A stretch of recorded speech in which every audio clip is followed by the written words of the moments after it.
Berita Humbahas, Pos Keadilan, Bupati Humbang Hasundutan Dosmar Banjarnahor, sedidampingi Inspektur Kabupaten Humbang Hasundutan, Drs.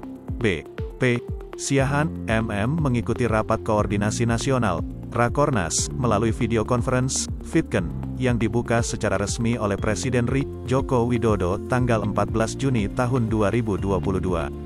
Rapat ini diikuti 2,247 peserta yang terdiri dari pimpinan kementerian lembaga pemerintah daerah dan kepemimpinan APIP KLB dan pemeriksaan eksternal pengawasan intern tahun 2022 ini mengambil tema Kawal Produk Dalam Negeri untuk Bangsa Mandiri. Presiden dalam arahannya menyampaikan beberapa hal terkait ketidakpastian global yang tengah dihadapi oleh berbagai negara, termasuk Indonesia. Presiden meminta jajarannya untuk menyiapkan diri terhadap ancaman krisis pangan hingga krisis energi di Indonesia. Presiden mengatakan bahwa situasi saat ini dalam situasi ketidakpastian global. Kepala negara menyebut hal ini baru awal. Berkali-kali saya sampaikan bahwa situasi saat ini tidak mudah, situasi yang tidak gampang karena ketidakpastian global, ancaman krisis pangan, krisis energi, kenaikan inflasi semua negara mengalami, ujarnya. Meski demikian, Presiden mengatakan, ancaman krisis pangan sebetulnya bisa juga menjadi peluang besar bagi Indonesia. Tetapi ancaman krisis pangan ini juga bisa dijadikan peluang karena lahan yang besar, banyak yang belum dimanfaatkan dan produktif. Presiden menginstruksikan jajarannya untuk memprioritaskan belanja pemerintah untuk produk dalam negeri, ketimbang barang impor. Presiden juga menyampaikan belanja pemerintah pusat dan daerah harus menciptakan nilai tambah, membangkitkan pertumbuhan ekonomi, dan juga efisien tanpa mengesampingkan kualitas.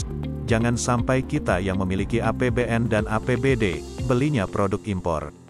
Jelasnya.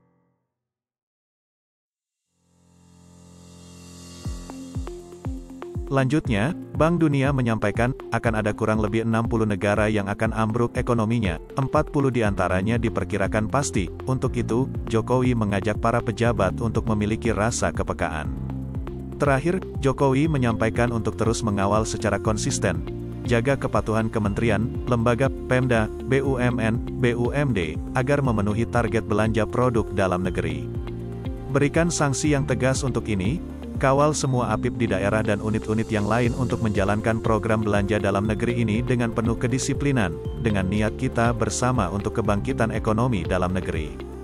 Sementara itu, Kepala BPKPRI Muhammad Yusuf Ateh, AK, MBA, dalam laporannya menyampaikan sesuai arahan dari Presiden pemanfaatan belanja pemerintah harus dimaksimalkan untuk menyerap produk dalam negeri sehingga dapat mengalirkan manfaat secara maksimal kepada aktivitas ekonomi dalam negeri.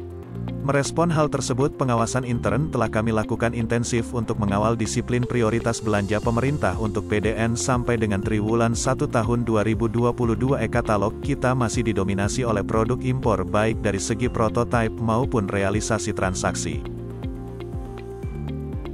Namun setelah terbitnya Inpres nomor 2 tahun 2022 kondisi tersebut berangsur membaik pada minggu ketiga Mei tahun 2022 produk lokal telah mendominasi produk tayang di e-katalog nasional meskipun secara transaksi produk informasi lebih tinggi. Sampai dengan kemarin tanggal 13 Juni tahun 2022 BDN yang tayang di katalog dan transaksinya untuk pertama kalinya setelah berhasil menyaingi produk impor. Hasil validasi kami juga menunjukkan per 13 Juni kemarin KLD dan BUMN telah berkomitmen untuk menyerap produk lokal nilai 720,88 T. Sedangkan realisasinya belanja PDN telah mencapai 180,72. Hasil pemeriksaan, atau 45,18% dari target 400 T. Josapat Siahaan, wartawan Pos Keadilan.